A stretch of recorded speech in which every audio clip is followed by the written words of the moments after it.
All right. Hello, everybody. Welcome to the presentation. Happy Saturday to you, wherever you are in this beautiful, beautiful world, wherever you are, whatever you're doing. Well, hello there, camera person, and I appreciate all you guys being here.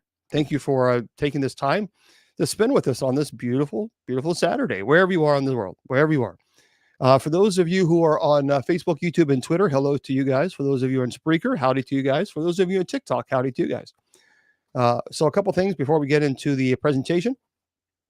If you want to go to my website, it's very simple, bishopjameslong, long.com, bishopjameslong, long.com. And if you want to go to the church's website, that's simple too, usocc.org. It's pretty simple, usocc.org. So they're both very, very easy. Absolutely, Catherine. So they're both very easy to go to, bishopjameslong.com. And of course, usocc.org. So that is the presentation. For those of you who are on TikTok, you're just probably realizing that subscriber chat is on. That's all because last week it was just unacceptable, and so therefore subscriber chat only. So you have to subscribe if you want to chat. Because a lot of people have nothing better to do on Saturday night than to troll people and harass people and just be mean. So we just take care of that and just push the subscriber chat button. It's easy. It's an easy fix. And there we go. That is the way we do it. So yeah, it was nice. It was nice. I was able to take some time and spend some time with the family there. That was sweet. It's crazy. It is. It just.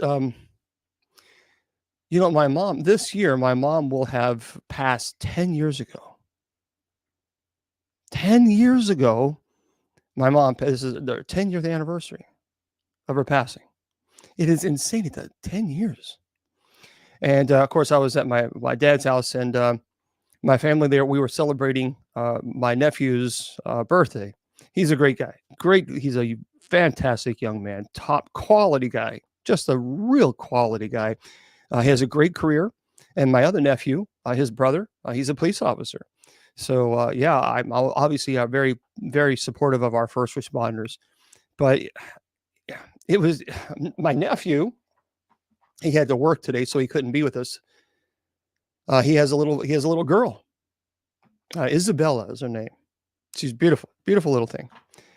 And I just thought that while she was running around and playing, first of all, my nephew, he was just very, very wonderful with her. I mean, she was running up and down the stairs, and just she didn't care. She just wanted to just run, and he was always right there with her just to make sure that if she fell, he caught her.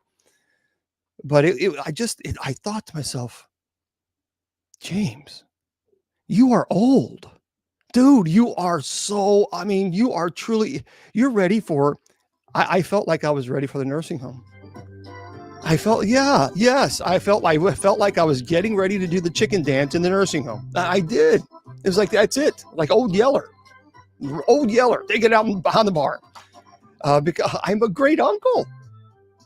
And it just dawned on me that, my goodness gracious. And my sister, she's a grandma.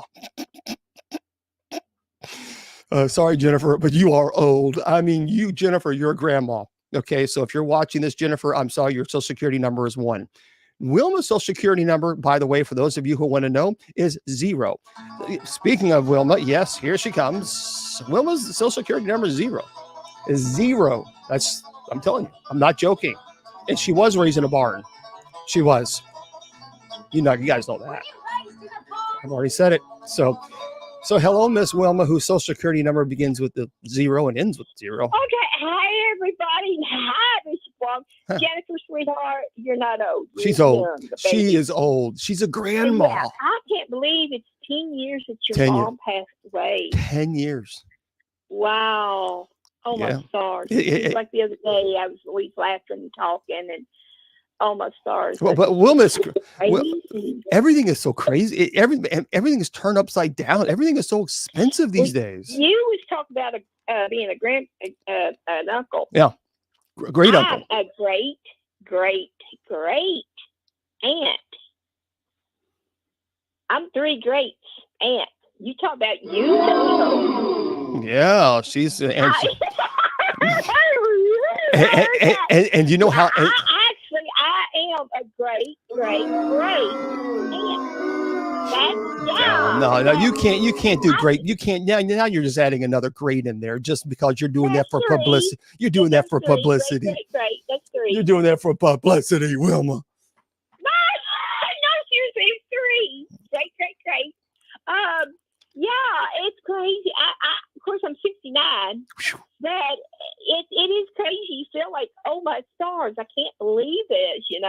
They grow up so fast. They do. Ray is telling me to be nice because I'm harassing poor Wilma's crazy, folks. I'm telling you, Wilma is cuckoo for Cocoa Puffs. Who said that? Ray in TikTok says, "Be nice, Ray. Be nice, Miss Bishop James." So poor Wilma. Thank you, Ray, for that. See now, Ray. That, honey. Now it's Saint Ray. Now Wilma is crazy, folks. I'm telling you. You want to know how crazy she is? Wilma is. And by the way, I checked you out, and you was clear. I mean, I'm sorry, you're checking me out. That's getting a little fresh. I don't know you that I don't know you that way, lady. So you keep your checking me out to yourself. Do you see this collar? Do you see that collar? Checking me out. I'm gonna shave my beard. Is what I'm gonna do. He was saying that your volume was low. Yeah. So I turned on YouTube. Yeah. And I checked you out, and you're clear. Your volume's good. Don't be checking me out. I'm telling you what. Don't be checking me out. We've already had this conversation. Your volume's good. Well, thank you. But folks, I'm telling you, Wilma is crazy. Wilma is cuckoo for. You know how crazy she is. Wilma actually, she's so crazy. She went to McDonald's and she tried to put a Happy Meal on layaway. That is how crazy she is. That is a true statement. Yes, you did. Yes, you did. Yes, you did. That's No. Wilma is so cheap. She's so crazy. She put a piece of paper on the TV and called it pay-per-view. Yeah, that's pretty sad. Thank you, Mr. Producer. He thought that was pretty sad. Yeah, that did not happen either. It did. It did. Oh my you know what's you know what Wilma, I have a question for you. Yes. And this is a true thing. Only in America do drugstores like Walgreens and the other, pharmaceutical companies, only in America do drugstores make the sick walk all the way to the back of the store to get their prescriptions while healthy people can buy cigarettes in the front. I'm telling you, that is the truth. That is true. Yes, it is. All seriously, yeah, that is possibly true because you have to go every drugstore, Walgreens, anywhere. You have to go all the way in the back, and there you don't feel good. And like Walmart don't have a window to go to. Yeah. Well, thank God Walgreens does, but like Kroger and they don't have windows. So it's like, really, seriously, making us walk all the way to the back for medicine. But it's the same thing. Only in America do people order double cheeseburgers, large fries, and a Diet Coke. Only in America. You're going to order a double. Walking in the back of the because I'm saying only in America you're going to go order a double cheeseburger, a large fry. Oh, I better be careful here. I better get a Diet Coke. Listen, you just scarfed down a double cheeseburger and a large fry, and you're worried about a Diet Coke. I mean, it's not going to help. It doesn't help. I like sweet tea. Yes, you do like your sweet tea. Yes. And when Wilma has too much, I have something to tell you. And when Wilma drinks too much sweet tea, let me tell you something.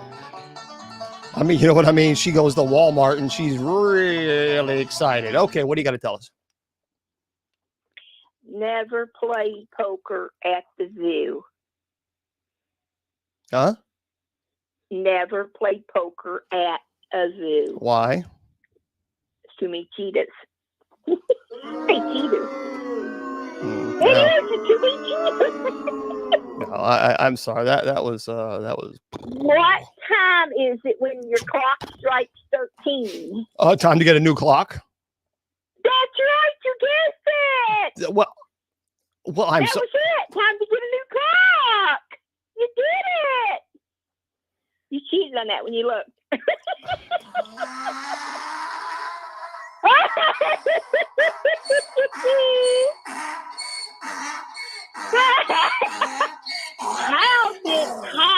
did the two cats end their fight? How did a what a hula what a? How did What did you just call me? How did two cats end their fight? How did two cats end their fight? Is that what you said? Uh-huh. I don't know. Yes. How did they do that? They hissed and made up. No.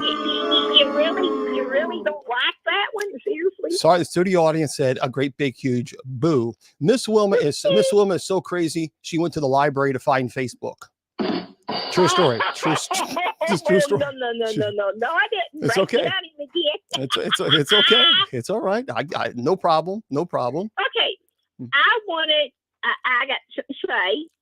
Oh, that's you scary. know, I watched the awards. The what? The what? Whoa. You watched the what awards? Awards. What type of awards? The awards for who's the best singer and all that. Okay. Probably the Emmy Awards. Okay, yeah, Emmy Awards. Got it. Yeah, okay. That's Emmy Awards. Well, no, not Emmy. Was it Emmy Awards? I don't know. Oh, yes, the Music Awards. Let's just say Music Awards. Music Awards. Yeah. Yeah. There we go. Okay. Miley Cyrus. Won her first Grammy with Flowers. Grammy Awards. Huh? Yeah, she won her first Grammy Music Awards on her song Flowers. And did you know her dress? Now this is unbelievable, but it's true. Her dress took 670, like they're kind of the pins, handcrafted, with 14,000 golden safety pins. Did you say depends? No. You just said depends. Yes. She has she has a dress made of depends? That is what she's saying. That is what you just said. She has 2,000 or something depends. That's what you said. Depends. So now I wouldn't. I'm not surprised. I mean, back the trade up, way back it up. At least keep you keep it clean. She had 14,000 golden safety pins. Safety pin. Okay. That's what her dress was made out of. 14,000 gold safety pins. Yes, and 675. They're like little bitty crystal-like things. They're handcrafted work. But 670, and plus the dress, it was all gold, but 14,000 golden safety pins. That was her dress. I would just rather go in a dress made of depends instead of safety pins. I mean, I didn't mean the pins. I meant 14,000 depends. At least would cover you up. I do apologize for that. When I meant. Well, I mean. If you drink too much and you have to use the restroom, you you don't have to leave. You can just say, okay, let's go. You get so excited, you win an Emmy. All right. You know what I mean? I mean, it's like, oh, my stars. Hey, what do you mean? That was a true story because you could actually do that. Okay. What do you got? Got excited. Henry, you remember the Fonz? Henry, well, you're probably too young. Whoa. Hey. Of course I remember the Fonz. I'm not 20 years old. Yeah, I remember the Fonz. Yeah, and him. I had such a crush on that baby. Yeah, and the idiot took the. I remember that the one episode where he decided, I'm going to go on the bike and I'm going to jump over sharks. Oh, that's real smart. Actually, he did that. I know he did that. I remember Happy Days. The show is called Happy Days, by the way, for those of you who don't. Okay, so it's called Happy Days, but I called folks. Wilma is so old; her memory's in black and white. So go ahead and tell us a story. Yeah, I have a crush on that baby. I'm sure you did. But anyway, yeah, I do. He went to meet Robert Irwin at Australian Zoo, or Steve Irwin's son, Robert.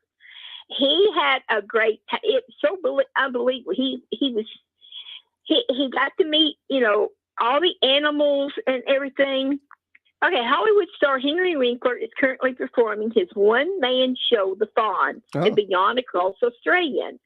The Happy Day star, 78 years old. Yeah. Wow. It's hard to believe.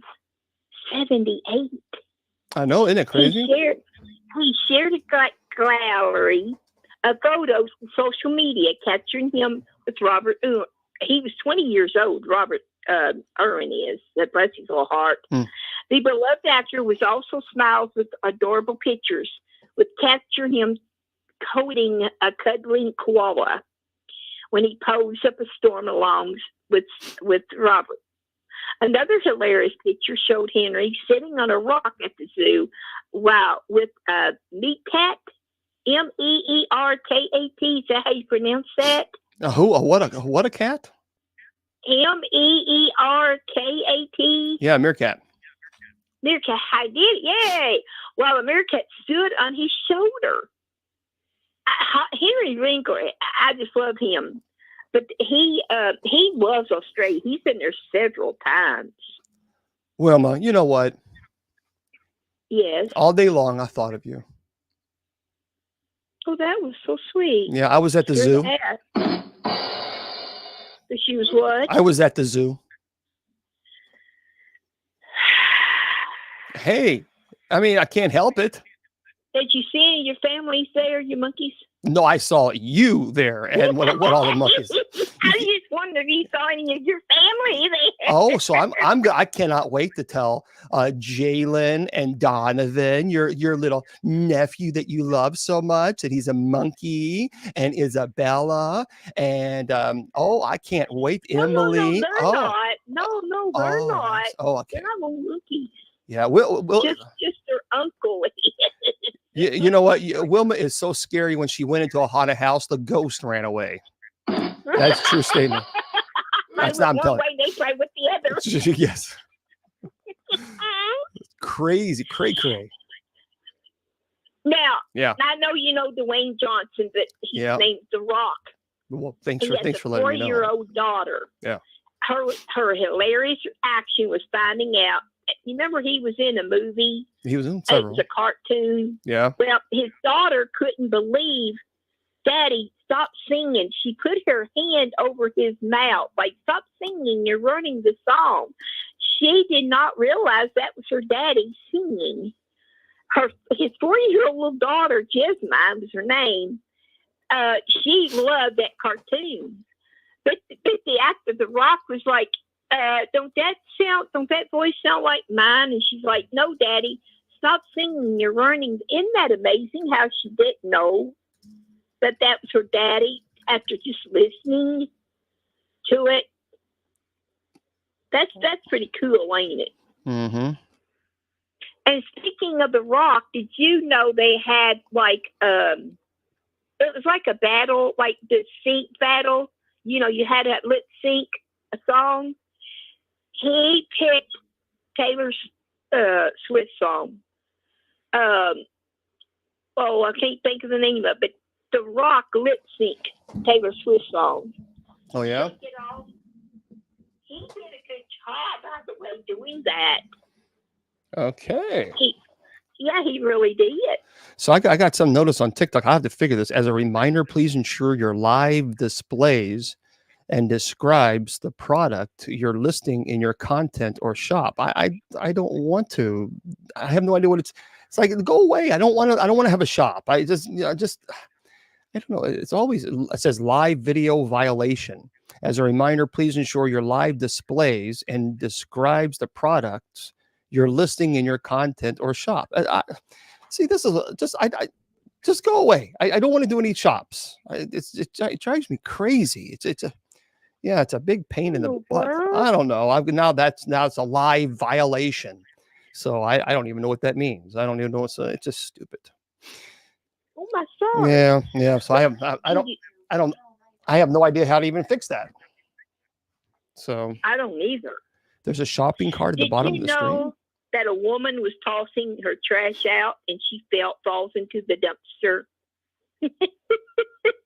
There's a what now? there was a woman tossing her trash, and she accidentally falls into the dumpster as she's slinging the trash. Well, that's something that you would. Massachusetts. What would you call me? I beg your pardon? Matter what, a hula hula? Massachusetts. Excuse me, I don't think that's very nice that you called me that. Massachusetts. Oh, sure. Whatever that state is. Yeah. A woman fell into a dumpster while throwing out her garbage and was later rescued from a trash truck. Do what? Well, I didn't do it. I didn't say anything. I'm listening to you tell the story about a woman who fell into some kind of garbage can. I think did you do that once? Did you? In what state was that again? Massachusetts. Oh, is that what it was called? Now, have you ever done that before? No, not to but she was rescued from the trash truck that had compounded the contents while she was inside. They let her out. Luckily, the neighbor heard her screams, and the trash compartment was equipped with her camera. The driver spotted the woman, struck inside, and called 911. By then, the driver had reportedly impacted the garbage up to 4 times. The Massachusetts Fire Department said in the news release, rescue used a basket ladder to reach the top of the truck and lift her out. By then, she was standing, yelling, but was not alert enough to answer the questions. Well, yeah. Isn't that crazy? Because she's in some state that she can't even pronounce. If I lived in Massachusetts, I'd probably be messed up too. I tell you, it's Wilmanese. I tell you, it's Wilmanese. Yeah, it's gone. Let's forget about the state. Let's concentrate on the woman, okay? We're concentrating. Let's concentrate. I can't say Massachusetts. No, you did a great job. Thank you.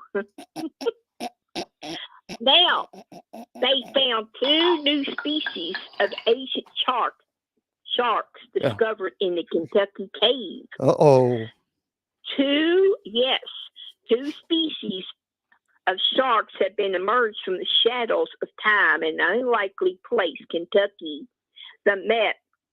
The latest addition to the rooster of wonder within Mammoth Cave's depths. Isn't this crazy? Yes. The Mammoth Cave boasts over 400 miles of explored passageways, with more waiting to be discovered. Decided as a national park in 1941, it draws visitors from around the globe. But they are finding 2 new sharks. That is crazy. That you know what? You never know. I'm telling you, they find new species all the time. This is why, Wilma, I believe that there is Bigfoot, because people say, well, why aren't there bones? Well, how do we know that maybe the Bigfoot species actually buries their dead? There are animals that bury their dead. So how do you know that they don't? I mean, they may be intelligent enough and may be so self-aware that they actually do bury their dead. So I still believe in Bigfoot. I do. Sorry, I do. I believe in Bigfoot, Wilma. I know they've seen pictures and they have the printing of the yes, yes. But I don't believe it till I actually see him captured. Okay, I know. I capture all kinds of wild animals. Why can't they capture Bigfoot? Okay, because you just introduced 2 new sharks that we didn't even know was in Kentucky. Well, so you just said that. So how do you know that these creatures are not smart enough to where they're able to blend in very well with their habitat, with the wilderness? We can't find them. And believe me, I've seen some of your boyfriends, and I know Bigfoot exists. I'm telling you, I've seen some. I don't have any boyfriends. Okay. Right, Donnie? I need your help. Okay. Right. There's a big difference between under the water that people can't see sharks, but there's a big difference when they're running around in the woods, right? Okay, but how do you know? Perhaps maybe they're smart enough to where they're able to blend in. They are hairy creatures. We have videos, Wilma. We have videos of massive creatures. I've seen the videos, but it's not. until they capture this thing. Okay. They can capture they captured a gorilla. Excuse me. Okay. They captured a gorilla. We're talking about, okay, a gorilla. Okay. Attention all Bigfoots. Attention all Bigfoots in aisle 7. Attention all Bigfoots in aisle 7. Please report to Miss Wilma's house tonight. Attention all Bigfoots in aisle 7, 8, and 9. You are invited to Miss Wilma's house this evening. If you would please show up. I don't think so. No, come on. You can do it. You can do it. Absolutely. I think they're going to, Miss Wilma. I think so. Again, all Bigfoots in aisle 7, 8, 9, and why don't we 10, 11, 12, 13, 14. Come on over. Come on, party. We're going to party time. Put down the twig. Put down the twigs. Put them down. She even has indoor plumbing. Come on. Number one, if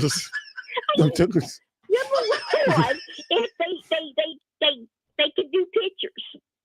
They have pictures. There's 2 police. They saw it. They took pictures of him. Okay, then that's good. But there's something that they can use, like those darts to put them to sleep or something. Okay, Princess. Perhaps they're smart enough and they figured it out. Come on, yeah, Bigfoot, come on over. You don't have to use the restroom, you don't have to use the restroom outside anymore. Miss Wilma has. Come on. Yep, come on. Yep. See, Miss Wilma just did it. See, she just. That's how Miss Wilma is enticing you. Come on, Bigfoots. Yeah. Seriously, it's true.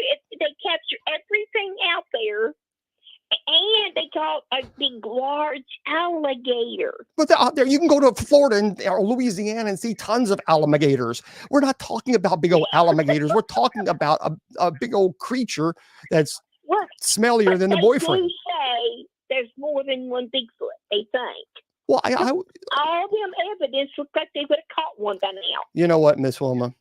I'm going to go out in the woods and I'm going to do my Bigfoot call and I'm going to do a live and I'm going to whatever I got to do, and then I'm going to have a note saying, "Come on," and then I'm. Yep, come on, and you know what I'm going to do? Yep, come on. I'm going to leave little bananas on the floor. Come on over. Here's one banana. Here's another banana. Here's another banana, and then lead them right to your house. That's what we're going to do. I don't think so. Oh yes. I wouldn't want you to do that because there's such things as that something can come behind you and see you. Oh, so now all of a sudden, now that I'm getting serious about this and I'm going to call all Bigfoots, now you're like, oh no. There's something else. Like what? You come behind you, just start hollering. I'm catching Bigfoots. I'm not catching crocodiles. I'm sorry. I just don't believe till they capture. Okay, you know what? Fine. Yeah. Miss Wilma, Miss Wilma actually used to do when she was a kid, 100 years ago. She actually they did some calls. Miss Wilma didn't. They didn't have phones back in the day in 1850. So when they had to get their friend to say, "Hey, look." You have to do it. You have. What is that? How did you do your call? She would step outside of her house, and how did you contact your friends? Okay, we were growing up. We didn't have a telephone. Yeah, telephone. So my cousin lived about 2 doors from me. My friend lived out 2 houses from me. Okay. So we would go out in the yard and do our Tarzan yell. Oh. Can you come and play? When we heard the Tarzan yell, we knew we was asking somebody to come play. Can you do that Tarzan? Boys, can you my brother, my cousin's brother, my friend's brother, they didn't do the Tarzan yell. They thought it's crazy. Yeah. They just threw rocks at the house.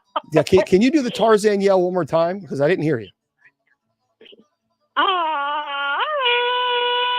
That's what we used to do. Well, yeah, that would bring all the boys to the yard. Oh, no doubt about that. You don't need the milkshakes. That would bring all the boys to the yard. I'm telling you. The boys, my brother, my cousin, my friend's brother, they thought it was crazy. What they did, they threw rocks at the house. They would come close enough to throw little pebbles at the house, and when you hear something hitting the house, then my brother knew that one of them was asking him, "Can you come up play?" We was always outside playing anyway. Yeah. But they would throw little pebbles at the house. But us girls, we came up with the Tarzan yell. Boy, that's really attractive. That's real. I could just see you out there just blurting at it. That's crazy. We're not going to stand out there. We're just going to throw pebbles at the house. Oh, wait. So Jackie's on YouTube, and she's saying she did the Tarzan yell too. So you did? Jackie did not. Yeah, she's saying she did. She said she did the Tarzan yell too. Wow. So whenever anybody would do the Tarzan yell, you'd want to know if they'd come out and play or something like that. Well, wow, that's pretty cool. Great. Now that's pretty cool. Now what you're doing is you're reinforcing Miss Wilma's kookiness. So now she's gonna say, well, see, she's gonna say, well, Jackie did it. Honey, for doing the Tarzan yell too. And thank you again, Ray, for protecting me. Wow, Tamara, she's in the chat. She says phone at age 14, TV at 11 or 12, electricity at 8. She lived in rural Alaska. See, let me tell you something, Tamara. She's in TikTok. Rural Alaska. Now that I got to tell you, it's beautiful. I love Alaska. I've never been. I've always wanted to go. Always wanted to go. Maybe one day. One day. The Northern Lights. But I'm telling you, the big old bars, they got some big old bars over there. I mean, some big bars. So you have to be very, very careful about those big old, the black bear and the big old bears. Oh yeah, I love my bears though. I know you do. All right, what movie do you got for Miss Wilma? Yeah, I would. Oh my God, I always wanted to see the Northern Lights. Yeah, I think they're beautiful. Okay, our movie for the night is on Disney Plus, The $1 Million Duck with Dean Jones. Albert, played by Dean Jones, worked in a scientist lab with animals. The duck problem began when the duck got an electrical machine. Albert took the duck home for his son for a pet until the duck started laying gold eggs. That's right, gold eggs. When the wife starts buying things, including Albert's friend, which was also his lawyer, well, it gets a little messy to find out. The FBI agent starts wanting the duck. Now, I don't want to give it away, but crazy things happen with this movie. This stuff is hilarious. It's a really good movie for everybody. It's on Disney Plus. And it's a 1971 movie. It's a 53-year-old movie. I'm so glad you're watching all the new movies for us, Miss Wilma. That is wonderful. I love the old movies because they're funny. They're coming. I love, especially Disney movies. I love Disney movies. But anyway, I want to jump off here so we can get you pretty normal. And I hope everyone has a great night. And I love all of you, and God bless. Thank you, Miss Wilma, for coming on and chatting with us. I'm glad I got to be on tonight. Night, everyone. All right, bye-bye. Night, Bishop Long. All right, everybody. That was Miss Wilma. Gosh, I tell you. She was. Yeah, she's an interesting character, isn't she? She's an interesting character. But she's a special woman. She's a special woman. She comes on and tries to put a smile on your faces, and we appreciate her. And we appreciate you guys appreciating. So thank you for all the positive messages to her. And, she's been sick for a little while, and so now she's gotten better. So it's nice to have her. I'm going to remind everybody, tomorrow we're going to be, I'm not leaving. So tomorrow we're going to be here for our Bible study. Now, I want to remind you, don't forget that we will also be continuing our Revelation. So I'm teaching the book of Revelation. So if you want to join us, please make sure you do that. From 8 to 9, I teach the adult Bible study, and then Miss Wilma also teaches our kids. So she'll be here tomorrow. And then, of course, at 9 p.m., that's when I do our Revelation, book of Revelation. Okay. So I know I agree with you. Miss Wilma's movies, boy, whew, But it's interesting. So anyway, I'm going to try to see, since we don't have a whole lot of people watching right now on TikTok, I'll open it up for a little bit and see how it goes and go from there. So yeah, she's a cool cat. She's a cool cat. I've known her for a long, long time. So it's nice to have her around. So tomorrow, again, 8 p.m. Eastern Standard Time, Bible study. So I take the Catholic readings for the Catholic Mass for Sunday. And then at 9 o'clock, we continue our Book of Revelation. I just started. By the way, I just started the Book of Revelation.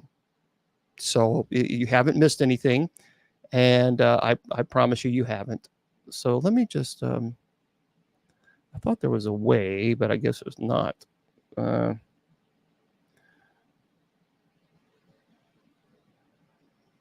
on, I'm trying to figure it. Bear with me for a second. I'm trying to, expiring, blah, blah, blah, prescription to others. Okay. I don't know. Yeah, I'm trying to figure this out. So wait, hold on one second. Let me just. Yeah, the TikTok. I'm not that great with trying to do these things, but I will try to. All right. Well, I'll have to figure it out later. But anyway, we have to. Yeah, it's one of those. The problem is you have to do it when you're live, because when you're off air, you can't do it. So the menu pops up when you go live. Then you have all these different menus. Like, okay, I got to do this. I got to do this. And the issue is you just, it's one of those things you can't do it if you're off air. But anyway, I will try. By the way, I have performed 31 exorcisms. So I am planning soon to eventually do the Gates of Hell. Oh, thank you very much. Yeah, the background's pretty cool. I've had that actually for a while. I was going to do a green screen, but you can't really do a green screen very good on TikTok because it kind of blurs. It kind of looks silly. So that's what I do. So yeah, I'm going to do a documentary on the Gates of Hell Cemetery. So now that I've been blessed with some equipment, and I got going to be getting something, so I'm going to be able to do it, and I think you'll really enjoy it. Really, really, really enjoy it. Oh shoot, doggity do! I forgot. You look better color in your skin. Look at. Well, yeah. See, I think it's a little dark here, but I'll figure it out.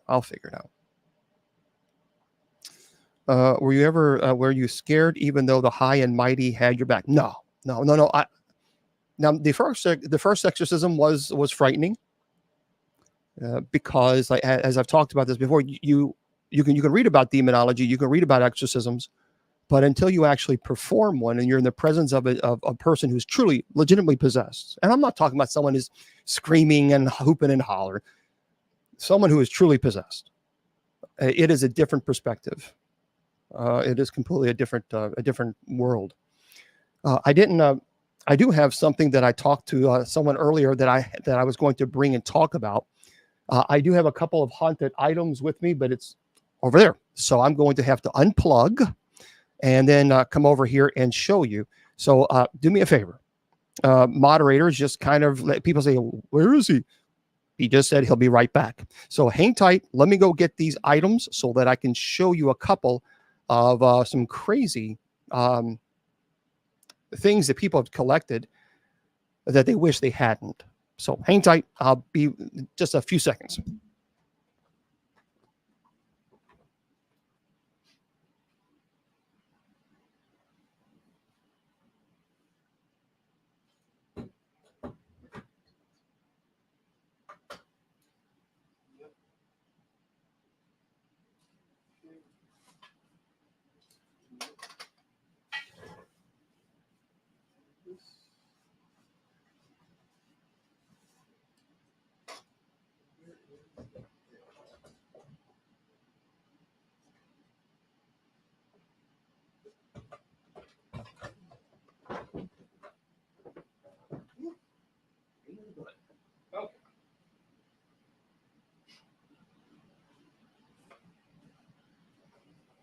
Okie dokie.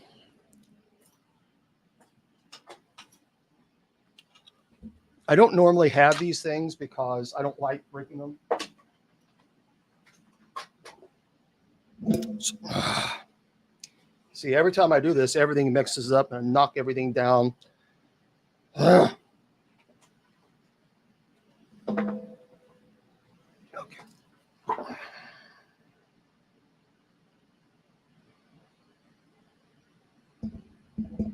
There. Okie doke. So let's try that.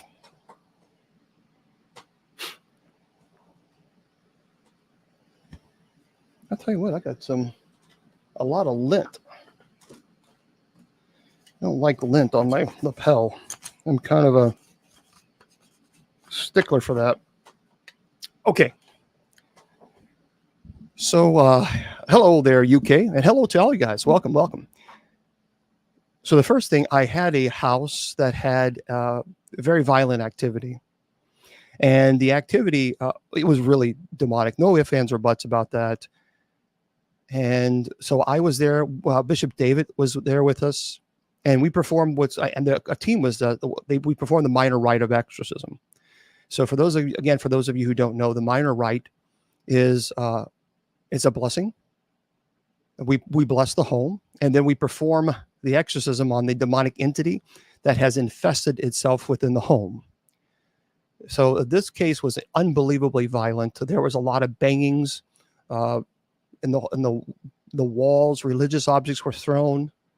There was just really aggressive. Well, thank you very much, No Plea. Thank you for subscribing. There was a lot of activity. Thank you, Tiny. It was quite violent. So we were there, and this is used for a sick call. And so what you normally do is quite beautiful, but what you normally do, it's old, is you put this here, just like this. And now these candles, these are the original candles. I don't like these because it is so old. They've never been lit. So what I do is I put little tea light candles right here. And then inside here is a small little holy water bottle.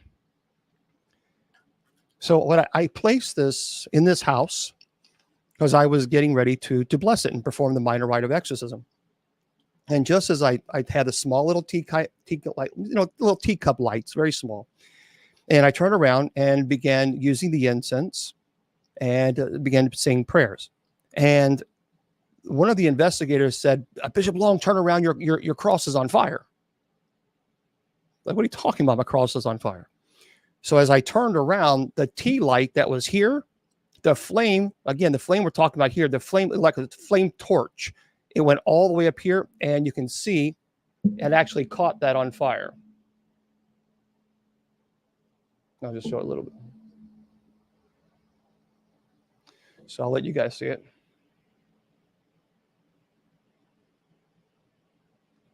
And I was pretty angry, obviously. This is a 1940s. And these are really hard to find, especially with the decorative on the inside. But I was pretty angry about that because it ruined it. But that is what happened during one of the minor rite of exorcisms. So yeah, it burnt all the way. That was a strange thing. It burnt all the way through it, as you can see there. So the whole entire thing is completely burnt through. And that was a violent case. That was a case where, again, for people who think that Ouija boards are no big deal, well, it started with a Ouija board. And is it good to clean? Oh, yeah. I mean, what do you mean? Is it? Oh, it's sage. Oh, yeah. Sage is great. I have sage. As a matter of fact, I did a presentation on the use of sage. And it's very, very good for a variety of reasons. But this actually is what I use quite often. But I share this when I do presentations on demonology. Oh, well, thank you there, Beard. I appreciate that.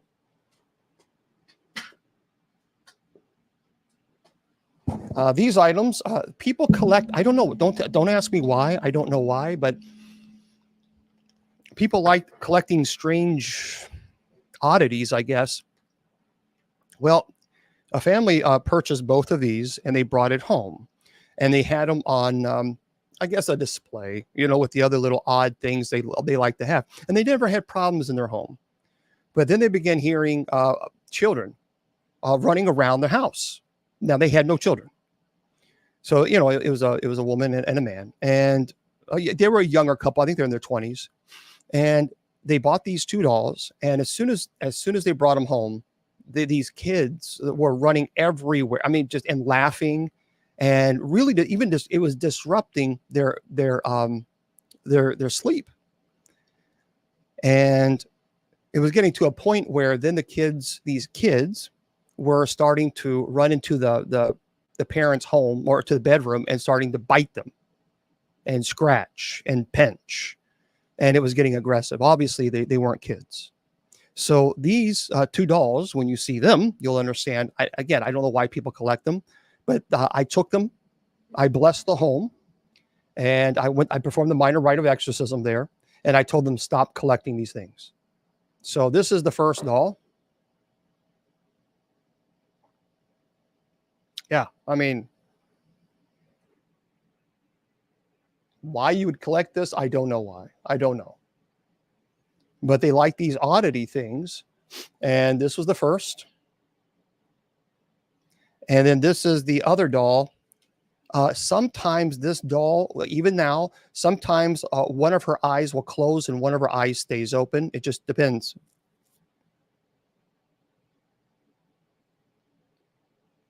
So that's the other doll.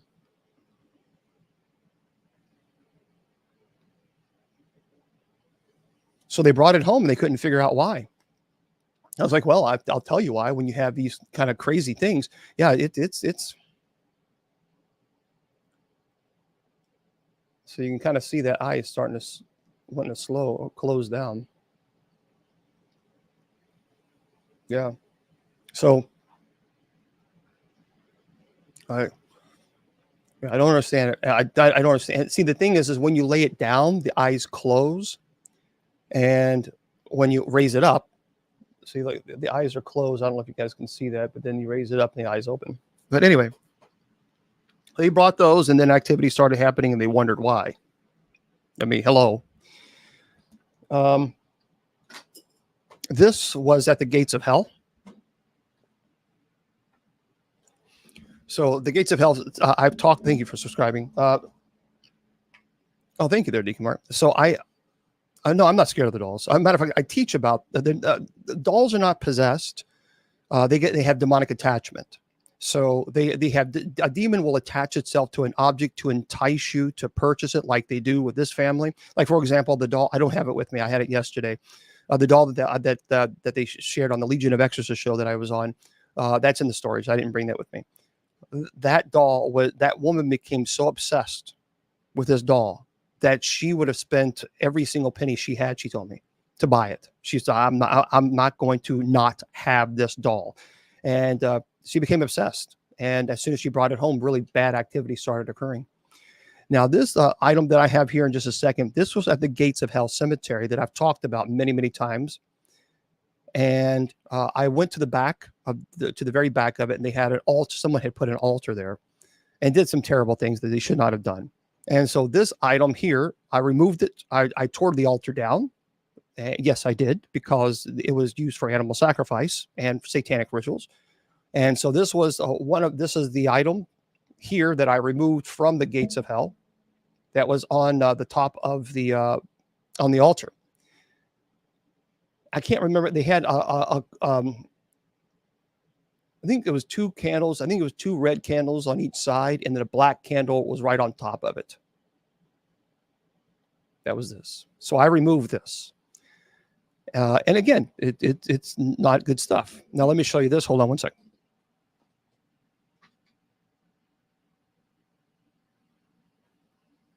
Okay. This is one of the strangest things I've ever collected, ever. I don't like it. I don't even like it now. And as soon as the presentation is over, then I will bring them right back to my storage facility. I do not keep them in my home. People say, well, why do you collect them? It's not a matter of collecting. I remove them from people's homes. I bless them. And then when I do paranormal conferences, I take them with me so that people can see them. Thank you very much. And that way they can actually get a visual of what I'm talking about and talking about the dangers of stop collecting these things. So let's see. Do you think by destroying the altar, it agitated the creature? Well, yeah, and it probably, no question. And that's why we blessed it. So we blessed the grounds, but that's the thing. As soon as we bless the grounds, you have people coming right back and doing stupid stuff that they shouldn't do, desecrating the area, which they did. So this is this item here. The story behind this, and I'll show you in a minute, was dropped off at a local, kind of like an oddity store in New Orleans.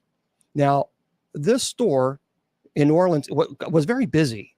So he made quite a bit of money, and he had a lot of traffic. It was in a good area, and so he never had problems ever with traffic.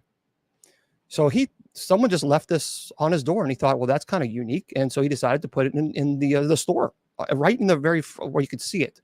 And when you walk past it, you saw it. He went from making a really good amount of money and having heavy traffic to no one going in the store for 2 weeks. Nobody wanted. He had nobody. And he said that the weird things would happen, that the temperature it would change in his office, in his store, it would go up higher, then go up lower. Really strange things, smells like rotten flesh, and it all started when he took this item into his store. So here it is. Now, this is it is human hair. I did find that out. So this is, you can't really see it very well, but this is all human hair. And this has been sewn together. You can see that.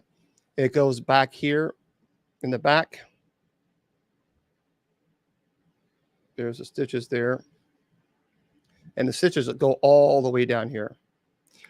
It is. I have talked to a voodoo priestess that I know, and I asked about this, and this was a cursed item that someone was, obviously trying to do some damage to an individual. So this item is very. When you see this in person, you can't. There is just no way to explain it. There's just no way. It is the strangest. Yeah, voodoo is the strangest. One of the strangest items that I have. So yeah, that item, there's several items that I have that even make me a little uncomfortable. That's one of them, and the other doll. So the other doll is the doll that was on the Legion of Exorcists show. That was quite weird. It was very odd. Yeah, that was actually made. That was actually used for a voodoo curse. So yeah, it's crazy. Well, yeah, and I tell people, there's nothing wrong with. Look, I love antiques. There's nothing wrong with buying antiques, and I don't want to make them think, oh my gosh, I'm going to go buy an antique, so it's going to be, have demonic attachment to it, and that I don't want people thinking that, because then you get so terrified. I do. I have a little thing here to wash the hands. So I don't want people thinking that. But the problem is when you collect these items, and this doll that woman collected in Tennessee, she just became obsessed with it. I mean, it was an unhealthy obsession. It wasn't just I really like it. It was just unhealthy. So, yeah, folks, I'm good. I'm good. I watched it. We're good. We're good to go. Don't worry. I appreciate you looking out for me. We're good to go. Well, I mean, the demons will keep coming back until the end of time. I mean, that's very, very clear. I mean, they are going to continue. They're going to push back, and they're going to continue to fight. And that is and they're not going to stop. So we talked about the history of the devil yesterday, and demons will do everything they can to destroy. So, well, thank you there, Judy, and I appreciate that. Do I see angels? No, I see the actions of angels, but have I ever actually physically seen an angel? Well, no, because actually in Scripture, we talked about that the other day. Angels are not what we think they look like. I mean, if you actually saw their true identity, it probably would frighten the heck out of most of us. Because thank you there. Because when you look at the descriptions, it's quite odd. Remember, we are created in the image of God, not angels. So we have to keep that in mind. Yeah, and you can go. Someone's asking about. Oh no! You don't burn them. No,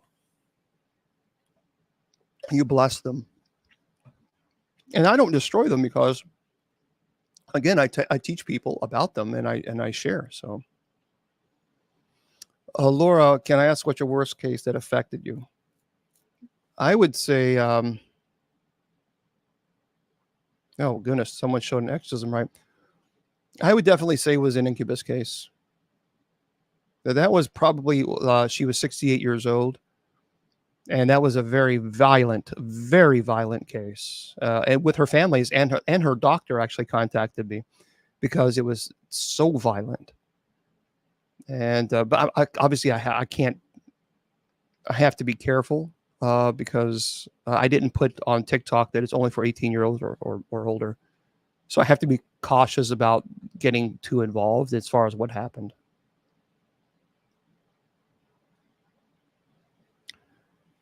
A demonic? Is that what you're asking? What is it? A demon? Is that what you're asking there, Edgar? There's I assume that's what you mean, Edgar. There's theories as far as the argumentation, as far as the arguments, as far as what are demons. Some people say they're spirits of deceased evil people. That's not true.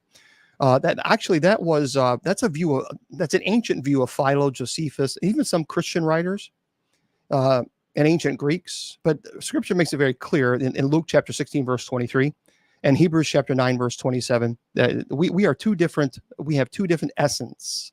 A cat cannot be a dog any more than a dog can be a cat. We have two different natures. So therefore, no, they're not the spirits of deceased evil people at all. There's also a theory about the pre-Adam race. A lot of people talk about that with a gap theory. You can do your own little research on that. But theologically, that's incorrect because they say there's a gap theory between Genesis 1, chapter 1, verse 1 and chapter 2, verse 2. And then, of course, Genesis chapter 1, verse 3. It describes a recreation. Well, because they say that the original creation of humanity fell, those are the spirits of demons. And that's incorrect because the problem with that view is if you're going to take the Bible and say that is what happened, then it depends on a creation of humanity prior to Genesis 1 and 2. And there's no biblical warrant for that at all. And Romans chapter 5, verse 12 makes it clear that it was through Adam and not some pre-Adam creature that the conditions of sin and death began. So I would disagree with that. Now, there's also the theory of, and again, I'm answering a question, so I'm not going to answer any more questions right now because I'm answering a question. There's some people say the offspring of angels and women. Now, I've talked about this, I mean, so many times, because they say it's based on the sons of God. They say it's the Nephilim. That is incorrect. It's theologically incorrect, 100%. The Nephilim were not.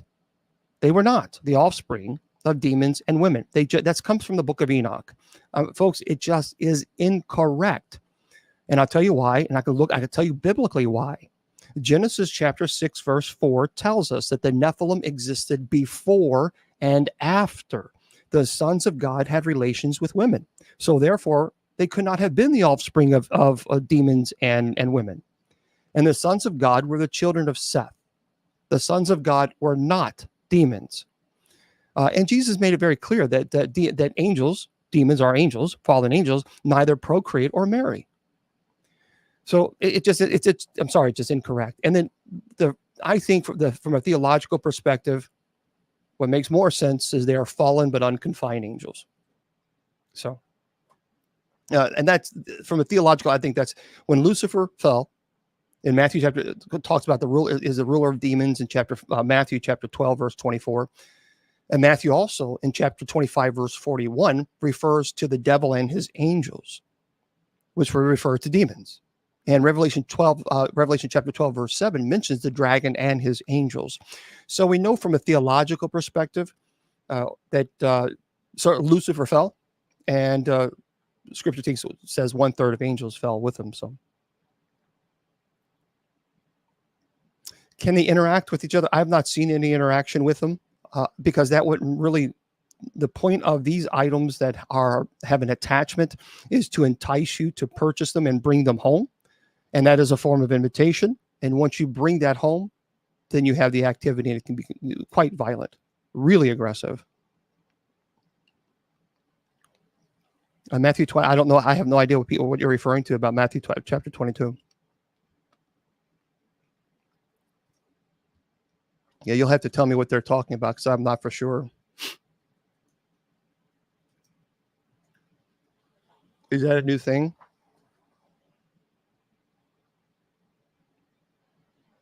Well, I mean, Lucifer is on earth, so yeah. Yeah, I'm not really for sure. Matthew, someone's asking about Matthew chapter 22, but I'd have to get specific. What you mean specifically? Right. Okay. I have quite a few articles that I want to pass on to you guys. Common angel picture. Someone said they are falling. I'd have to see it.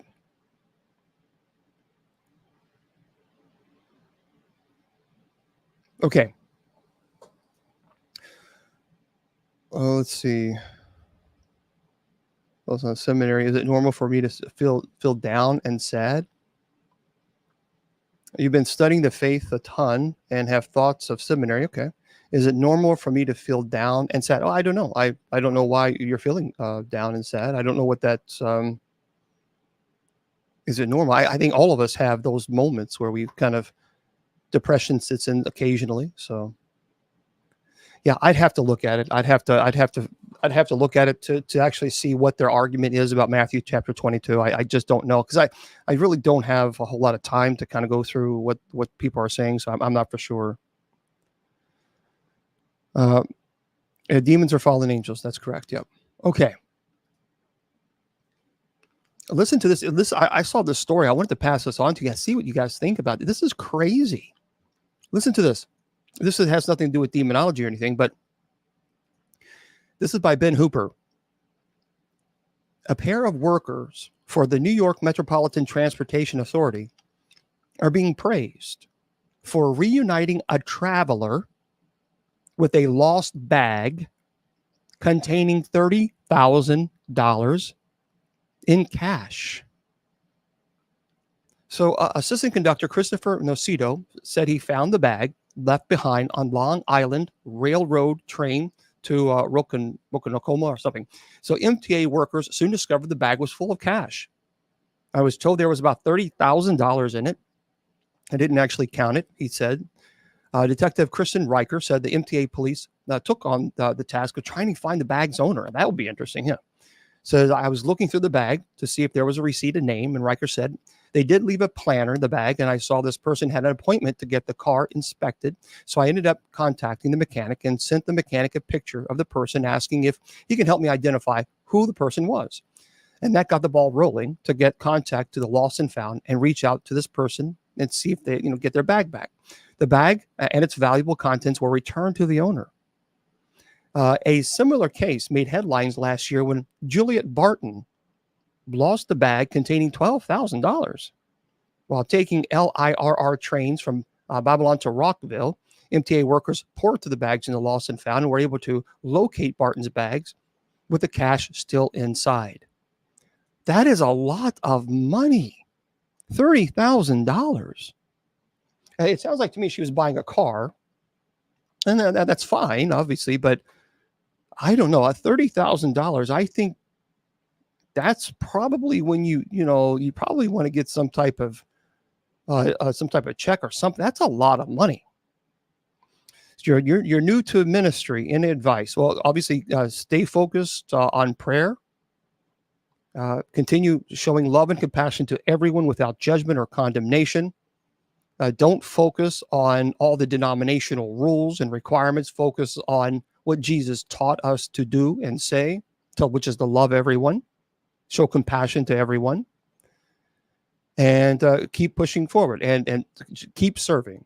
Obviously, ministry is all about servitude. The moment you begin to serve yourself is the moment you begin to serve ego. And the moment you serve ego, that's edging God out. So the ego has no place in ministry.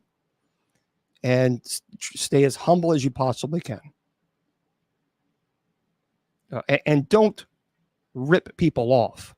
Not that I'm saying you are, but there's so many people out there in ministry that's just ripping people off left and right. And it's terrible. I hate it.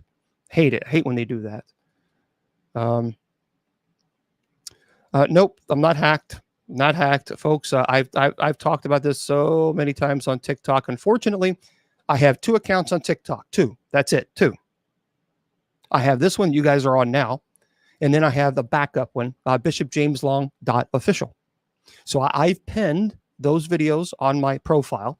People they put bishop.jameslong or Bishop James Long praise or whatever. And then they send messages out to people so they can look at the people that's following me, which I don't like. You should be able to take that off. But TikTok won't let you do it. And so they can find out who's following me and then put up a fake account like bishop.jameslong and then tell you, hey, look, I'm Bishop Long. I'm working on this project. And can you send $300? And then they do it. And then they get mad at me. And I keep telling people, okay, how many followers did that person have? And they say 800. Okay. I have more than 800 followers. So why are you following these scam artists? And I've tried everything that I can to get verified. And it's like you really truly, and I don't understand this. That's one thing that really bothers me. It really does. I should not have to have an act of Congress to get my account verified. But you really have to. You have to either know somebody or you have to know somebody. So I've tried to get my account verified about 10 times. I've sent everything to them. I've sent a copy of my, which is I think is very invasive, but I've sent a copy of my driver's license, proof of residence, everything, and they still said no, that's not enough. Well, what do you want? DNA? It's ridiculous. You should not have to go through this to get your account verified. The whole point of verification is for them to say, yep, it's you. Hey, TikTok, it's me. So verify the account. So these scammers will stop creating these fake accounts and ripping people off, but they won't do it. So you explain that to me because I can't understand it. I have profit for them. I do. I mean, I have 740,000 followers, and they get plenty of profit off of me. So remember, they take 70%. So you have to remember that.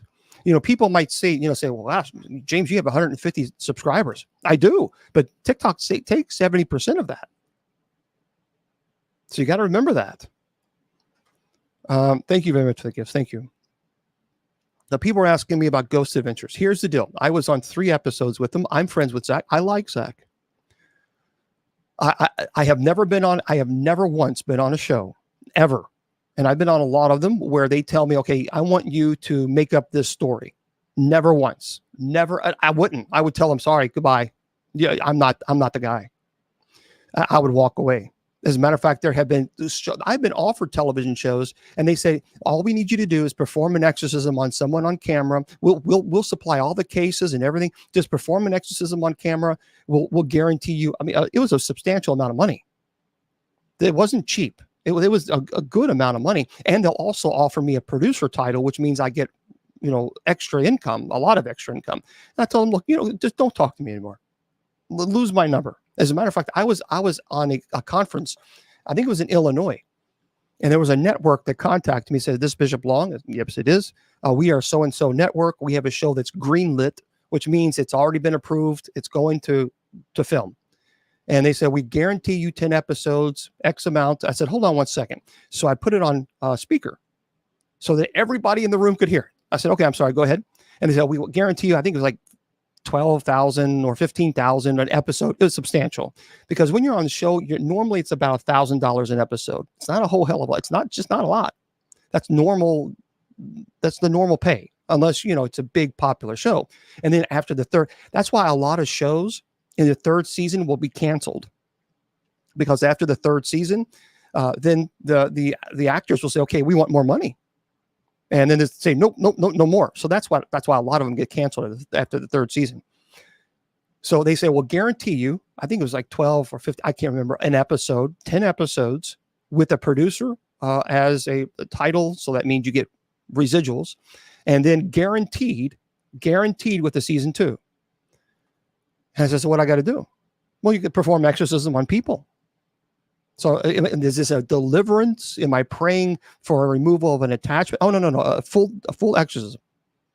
So you know what? Here's what I want you to do. And they say, "Okay, Bishop Long, what do we got to do?" I said, "What I want you to do after I get off the phone with you, I want you to go to church, and I want you to get on your knees, and I want you to beg God for what you've just done. You've committed a mortal sin. Do never speak to me again." And I hung the phone up. And this was in front of the whole room of people in Illinois. The people looked at me like I had 3 different heads. But that to me, that was just, Sydney, were you there? That to me was wrong. It was just evil. And I said, nope. It was a whole room full of people there that they couldn't believe it. But I will not ever perform an exorcism on someone on camera for entertainment. Never, because that's an abomination. It is wrong. It is evil. It is immoral. And I won't ever do it. Never. Okay. It really is wrong. I mean, I don't know why people would do that. It's terrible. Listen to this one.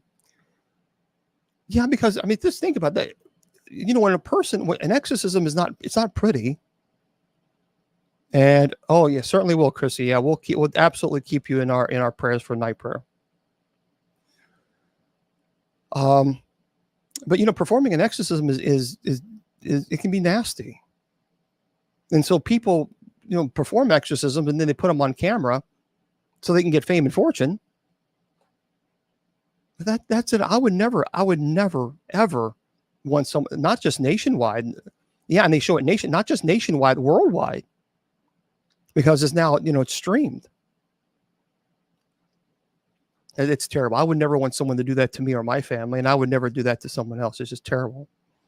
But listen to this story. This is by Ben Hooper as well. This is interesting.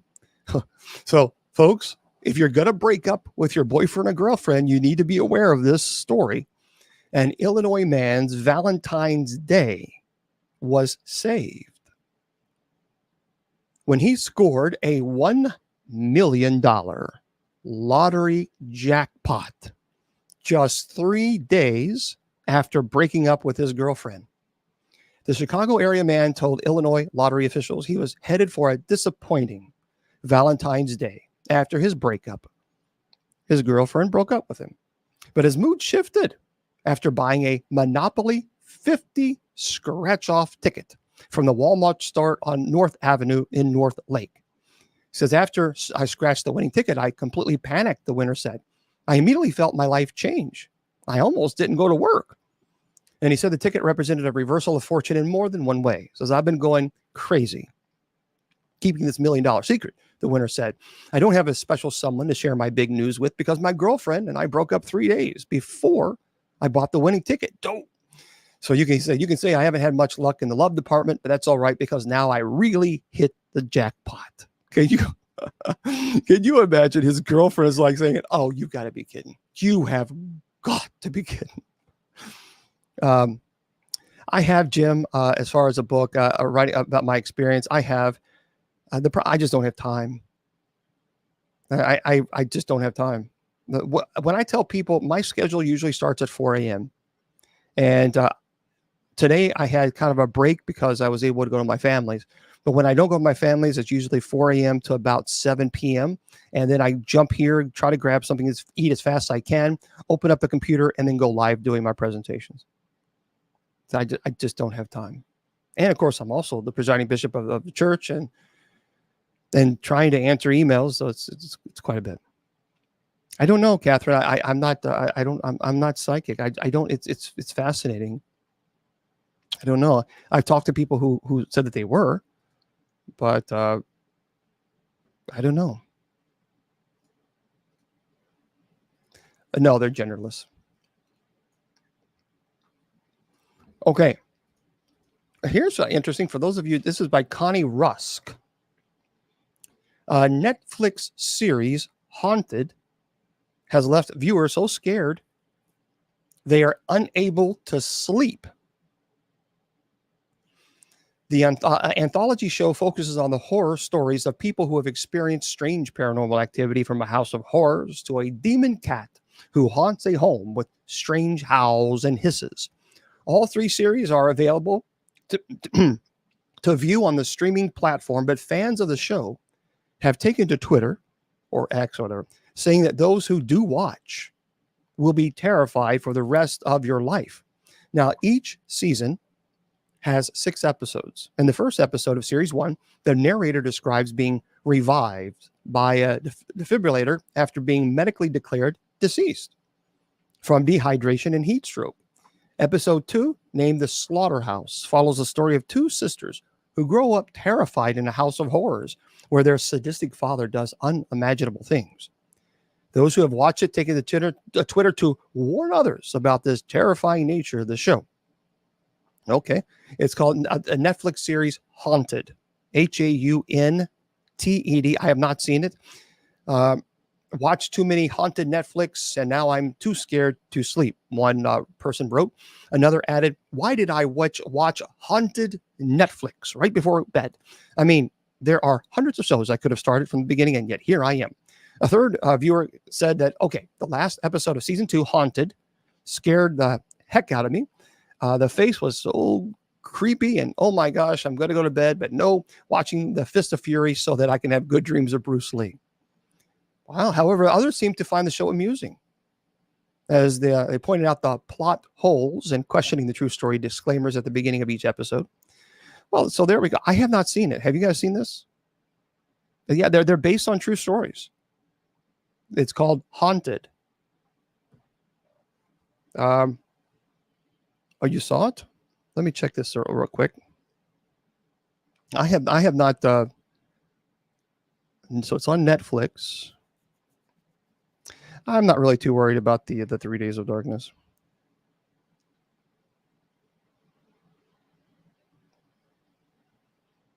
Oh, here it is, Haunted. Oh, okay. Well, maybe. I mean, we'll have to. Well, we'll put it on the list of the things to watch. It's called Haunted, Haunted, and there's 3 seasons. So, okay, there we are. We'll have to take a look at it, see what we think. Oh boy, oh Kula, really? Jeez. Oh,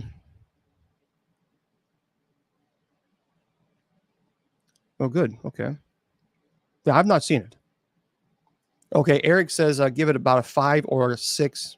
Eric says it's okay. All right. Well, so if you have if you want to check it out, that's fine. All right. So we've got some people here asking questions. When I was anxious, when I first got back into spirituality a decade ago, every time I would pray to Jesus. Yep. Just think about the life of Jesus in the scripture, and I fall asleep. And I don't know, it worked for me. There you go. So I haven't seen this. I'm going to have to check it out and tell you guys if it's on Netflix. Actually, oh, that's a terrible, Chrissy, opinion on Mark and Debbie Constant. I was actually friends with them, and it was terrible. I knew both of them well, and I'm not going to tell you guys what happened, because you have to be very careful, because TikTok will ban you if you say the wrong words. So Mark and Debbie Constantino, they were on several episodes of Ghost Adventures. But yeah, I was friends. I was good friends with them, and we would every time we would have Louisville Mid-South Paranormal Conference in Kentucky, we'd always hang out. Just terrible, just out of character, So you'll have to do your own. Check that out if you want. I'm not going to really go into this. Terrible son. Terrible son. Okay. I'm pulling this article up here that I want to share with you. Not show face and hands or feet they get claws.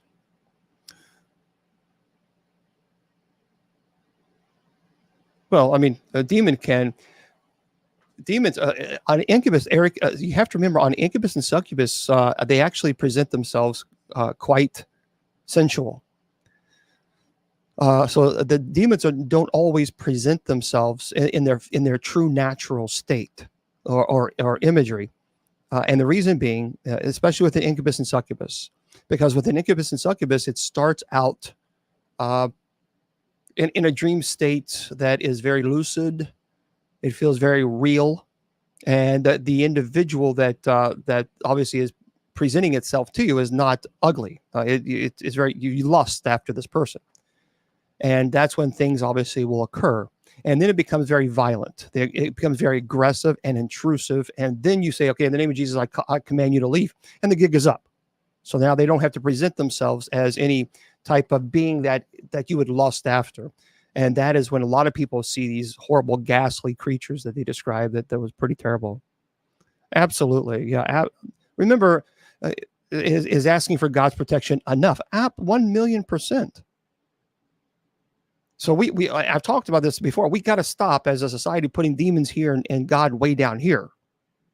We think that for so many people are thinking that the demons are the creator, and that we have to kind of slow that roll, as the saying goes, because that's not the case at all. Yeah, absolutely. Call upon God and know that it's taken care of. Listen to this one. This is by Jake Carter. Now, I don't know about. Tell me what you guys think about this. A UFO expert, Ross Colehart, claims to have new information that disproves President Biden's statement about the mysterious UAP downed by United States Air Force fighters in last February. I don't. Well, last February, that was last year. So Colehart said his Pentagon source confirmed that the downed object was in fact a silver UFO, circular, and not a civilian balloon, as President Biden had claimed.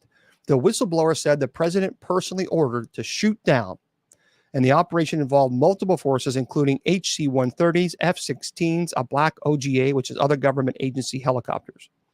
The incident occurred about 13 kilometers off the frozen Alaskan coast, and pilots sent to inspect the site gave conflicting accounts of what they saw. Online videos taken by UFO hunters showed black helicopters hovering over the coast. U.S. officials said the object posed a reasonable threat to air traffic and was shot down on the president's orders. A Pentagon spokesperson said rescue teams collected debris from the object on the surface of the ice. However, the search was called off, and the officials refused to give a detailed description of the object, saying only that it was, quote, not an aircraft as such.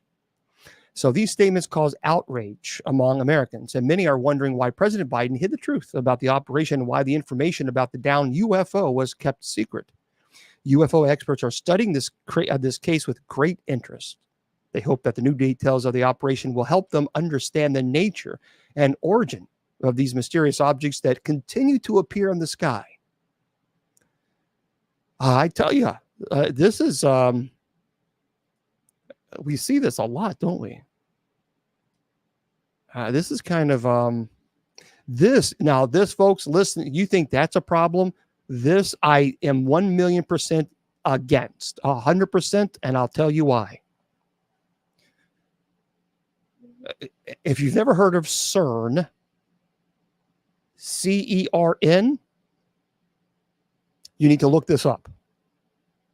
This is by Jake Carter, scientist at the Large Hadron Collider. So what it is there's this big tube, and they're putting these particles and clashing them into one another, trying to create a God particle. Not only that, but also trying to see if they can create black holes, all contained in this tube.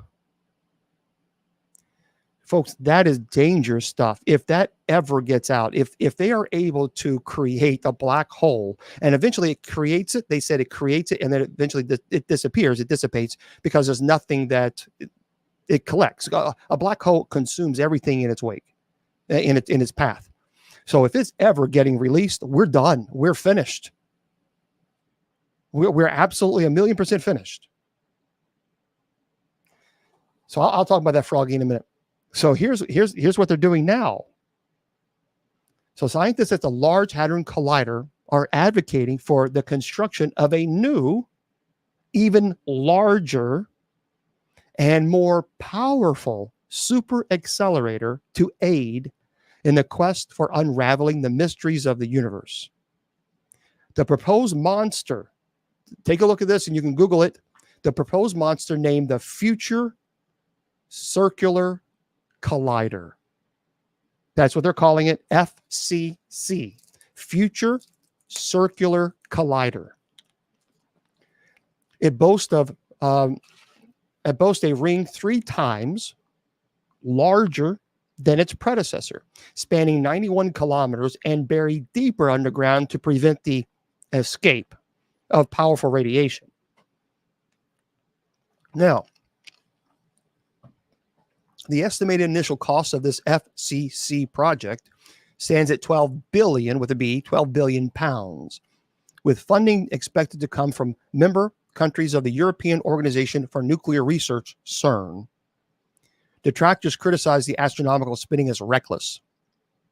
It says if the physicists' ambitions come to fruition, the mega collider is projected to be operational by mid 2040s. With super powerful magnets installed in 2070s to accelerate particles of unprecedented energies. The ultimate goal is to provide evidence for the existence of dark matter, which, according to prevailing theoretical concepts, constitutes 95% of the universe. Keep playing around with these things. There's a reason why they're in space and not here.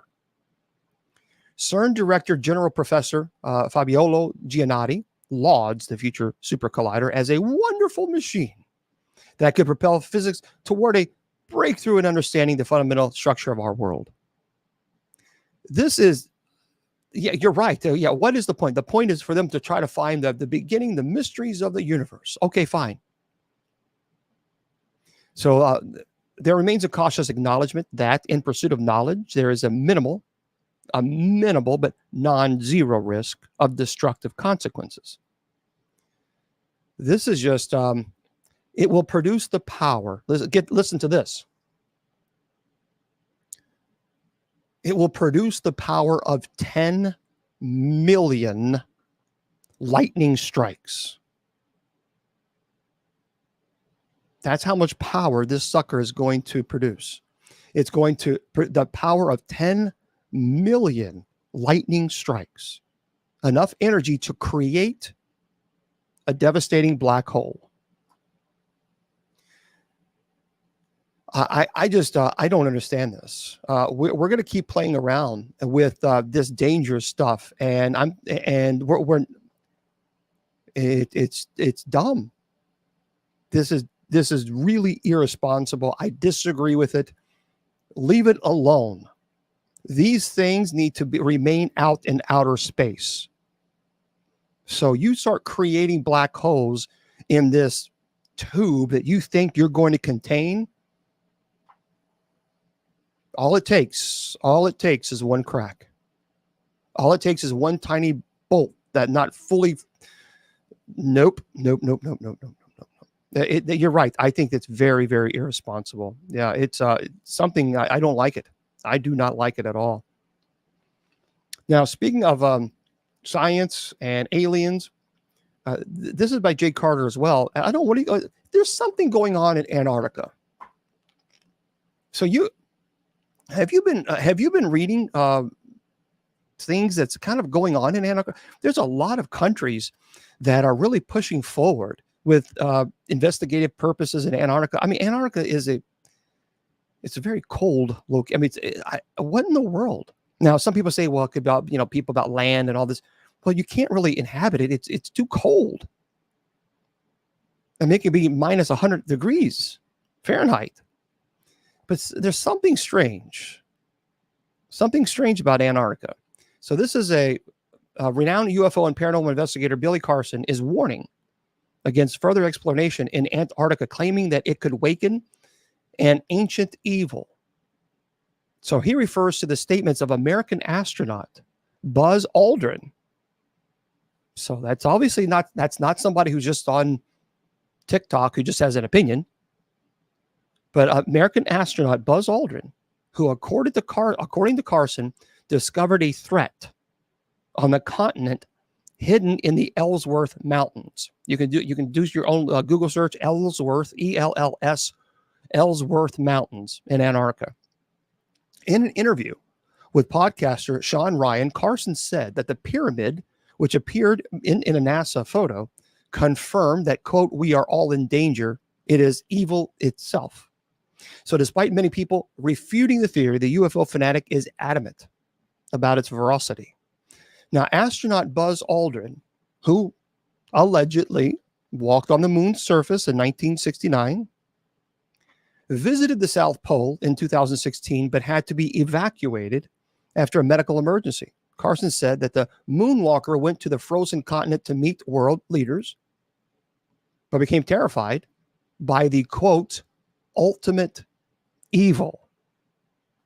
Most scientists believe that the pyramid in the Ellsworth Mountains is natural and created by natural processes.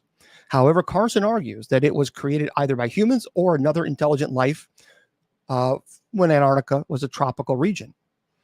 He says one of the pyramids is 2 kilometers by 2 kilometers by 2 kilometers. He said there is just one example of a structure that predates what many consider the beginning of human civilization.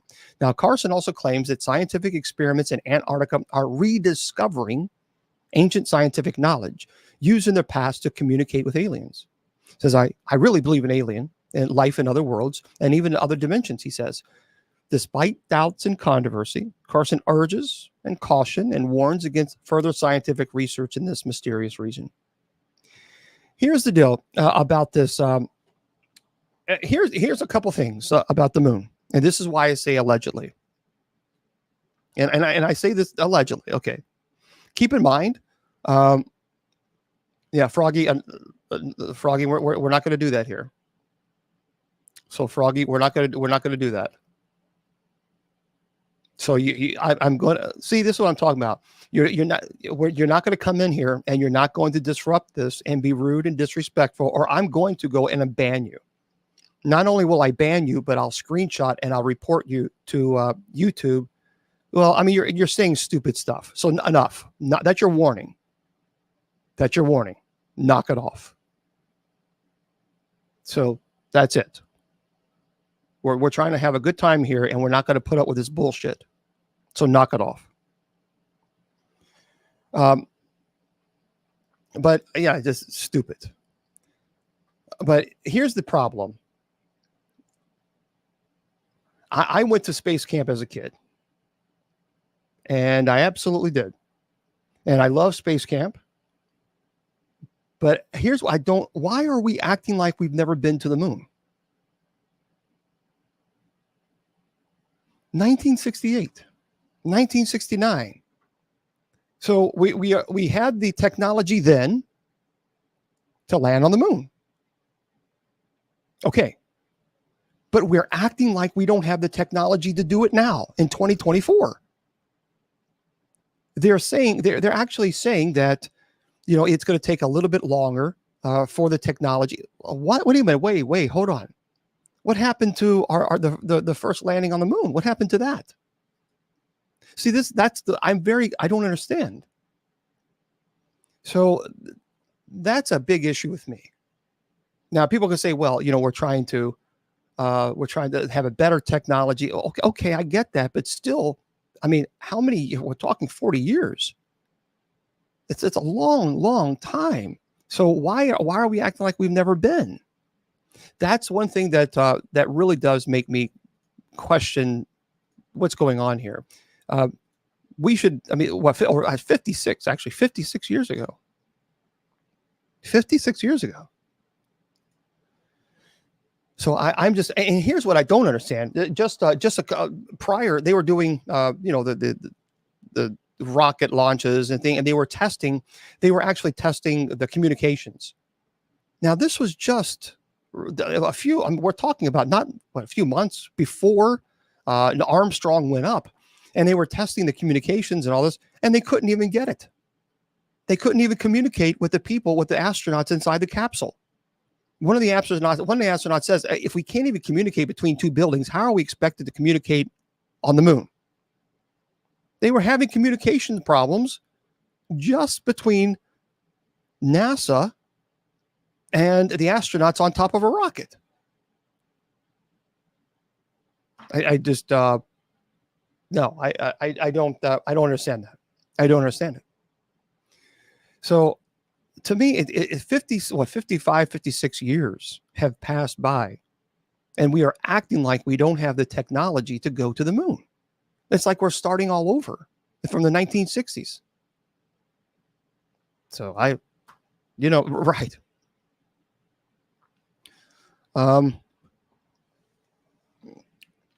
Okay, Froggy. I see, Froggy. No. You see, that's what I'm saying. People, you don't stop, do you? You just don't stop. You've got to keep pushing and keep pushing and keep pushing. So I'm not surprised, because that's just what some people do. So I don't know. What are you going to do? Oh, you were hidden. Yeah.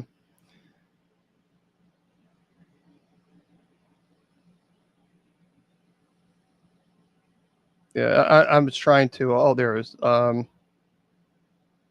going to report. Hang tight. I got to report ignorance.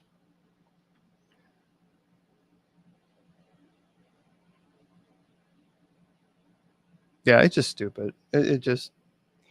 So what the trolls are doing now is they're going on Facebook, or they're going to YouTube, and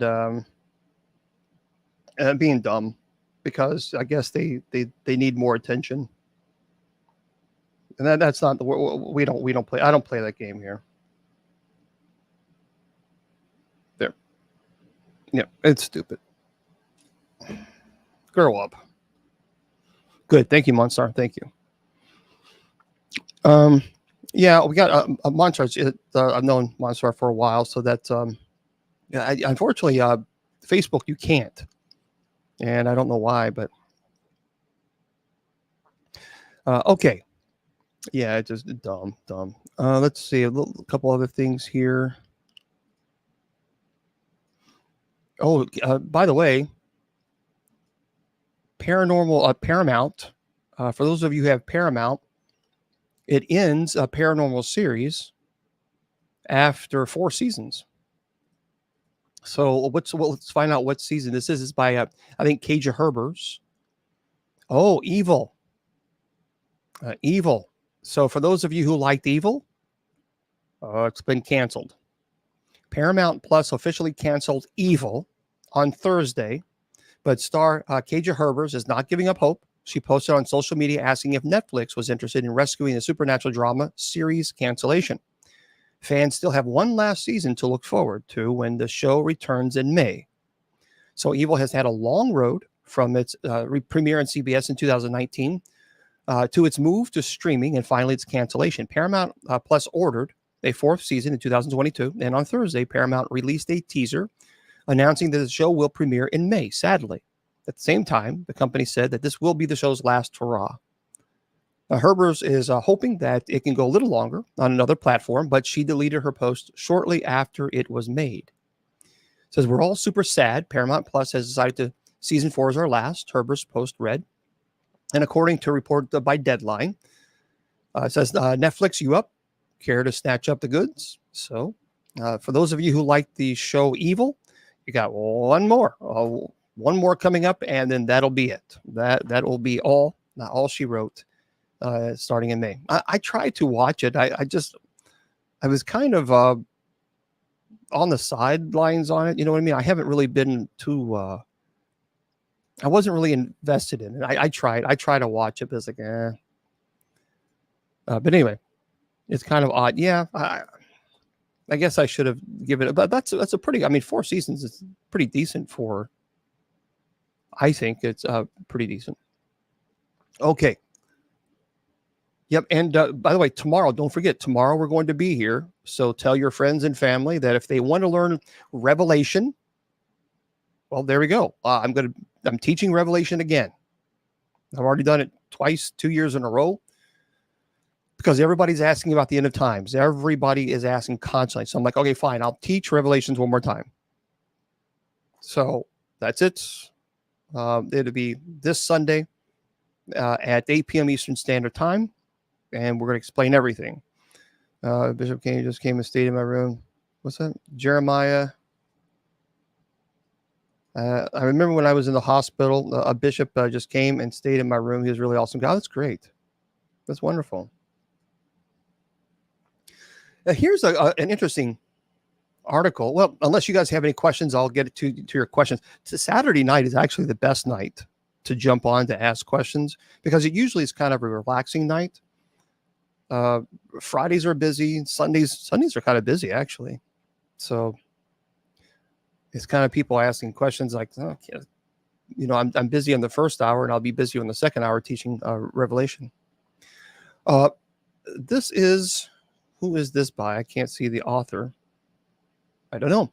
So it says every ghost hunter should read this guide to investigating haunted houses.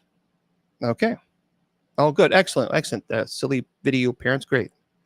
So it says the primary role of any paranormal investigator should be to validate reports of paranormal activity and to obtain meaningful evidence. Agree. This should mean every case is different. Yes. For example, if the main reported phenomenon is a phantom horse and carriage on a manor's house driveway, then the investigation should focus on trying to capture evidence on this driveway. Makes sense. In the early days of physical research, researchers like Howard Carrington invented devices specifically designed to detect and measure certain types of paranormal phenomena, and they employed a simple but well thought through methods to try to prove that what was being reported was really happening. It wasn't just in the mind or those reporting them. Sadly, this level of ingenuity and out-of-the-box thinking seems to have been lost by the vast majority of paranormal investigators. I kind of disagree with that. Today, there's a tendency for paranormal teams to visit a property where a haunting has been reported, pull out some ghost hunting gadgets, and sit in the dark attempting to contact the supernatural entities that might be causing the reported disturbances. Well, that's true.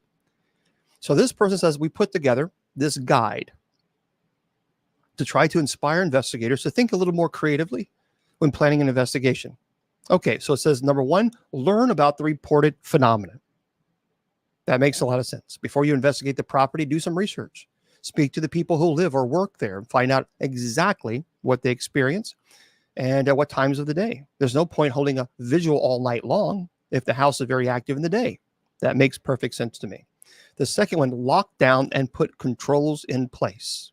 Yes, it's always best to investigate any reported paranormal activity in controlled conditions. So it's important to lock down the building. That doesn't just mean making sure that no one is inside and everyone is accounted for, although this is vitally important. It also means turning off as much electrical equipment you can. Yes, I agree, including Wi-Fi routers, central heating, because you don't want those things can interfere with devices that you use. The next is plan your investigation. Okay. Investigating phantom footsteps. One of the most commonly reported occurrences at a haunting is the sound of disembodied footsteps. True. These sounds can occur at any time in a haunted location or during a paranormal investigation. It can be thrilling to hear heavy footsteps coming from the floor above you or walking around you, but experiencing it doesn't gain you any meaningful data. It can sometimes be difficult to rule out investigators shuffling their feet or standing on creaky floorboards. I agree. That makes sense. Investigating direct voice phenomena. So direct voice phenomena, otherwise known as DVP, is also similar to electronic voice phenomena, EVP. However, in haunting cases, DVP are the most frequently reported of two. The obvious reason, DVP is a voice heard audible, and actually that's a disembodied voice. So direct voice phenomena, we don't really call that. We call that disembodied voice. And that is true. When you actually hear that, that's quite interesting. You know, when you're there and you know you're there by yourself and you say, hello, what is your name? Who are you? And you actually get someone does a response in the room and you're the only person in the room. That's interesting. That's very, very interesting. Investigating sightings of apparitions. Yes, makes sense. Investigating poltergeist activity. Okay, let me say, poltergeist activity. A lot of people talk about this. Poltergeist activity means noisy ghosts, but I've said this many times. It's not a ghost at all. Poltergeist activity is negative energy that an individual or individuals are omitting who are going through extreme emotional stress. So if they're omitting this stress, then that activity will occur. It's negative energy. Yep. I have found with poltergeist cases that either electrical appliances catch fire, light bulbs will pop, even fire in general can occur. It can mimic demonic activity like banging on the walls, but I can perform a million minor rite of exorcism on a poltergeist cases and it does nothing. Nothing. Only when you actually get the person to help to reduce that anxiety, then the activity will decrease. That's what I have always found to be the one that actually works. Okay. Yeah, I agree. Disembodied voices are quite interesting. Because if you know you're the only person in the room, then it's like, oh, it kind of grabs your attention. At least certainly does me.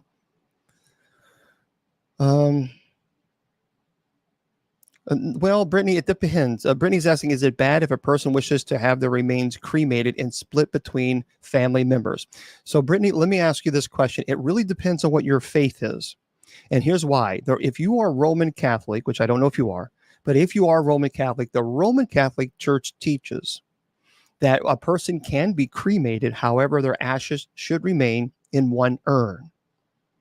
That is what the Roman Catholic Church teaches. I disagree with that. I don't think it matters. I don't think I really do believe it's irrelevant. It's not like, oh my gosh, you gave the ashes to this person, so now your body is not going to be complete. Your body is gone. So I don't see an issue. It makes no sense from a theological perspective at all, saying that, well, if you split the ashes, that's it, you're done. I disagree. So, but again, I don't know what your faith is, so that's why I have to make sure explain that first. Right, the soul is not there. The body will decay, and so I really don't think it matters. So I think you'll be at perfect.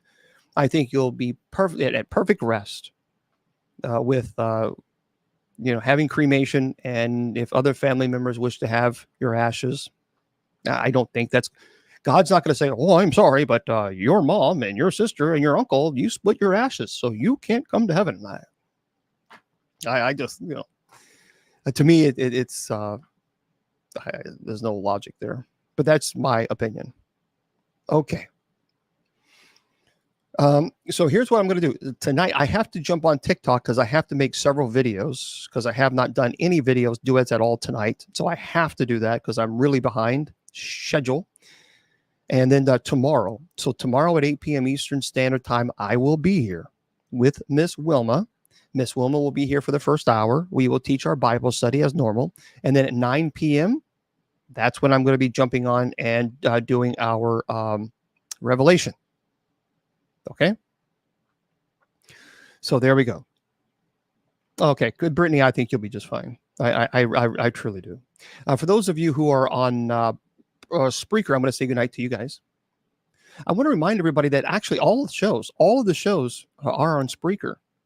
So a lot of people like podcasts. They're all on podcasts. So here's what you need to do. You need to go to bishopjameslong.com, bishopjameslong.com, and then go down to where it says official social media links or whatever. And if you click on Spreaker, it'll take you to my account, and you just look down and you can see everything. And all the sacred divisions are there. All the open mic nights are there. The Bible studies are there. It's all there for you. So if you want to, I don't really talk a whole lot about that, but definitely jump on, and because I know a lot of people like to listen to podcasts, so it's all free. All you got to do is just go. Yep, thank you very much, there, Monstar. Yeah, just go to bishopjameslong.com. That's it, bishopjameslong.com. Now, if you need assistance, if you're having paranormal issues in your home and you need help, this is what you got to do. You got to go to bishopjameslong.com, and then you need to click on the paranormal link. You fill that information out, and somebody from the Society of St. Benedict will contact you. And there we go. No, I've never had a case because someone had their ashes, a loved one's ashes, in their home. I've never had that at all. Okay, I want to thank you guys for spending this time with us. I really appreciate that a whole lot. So thank you.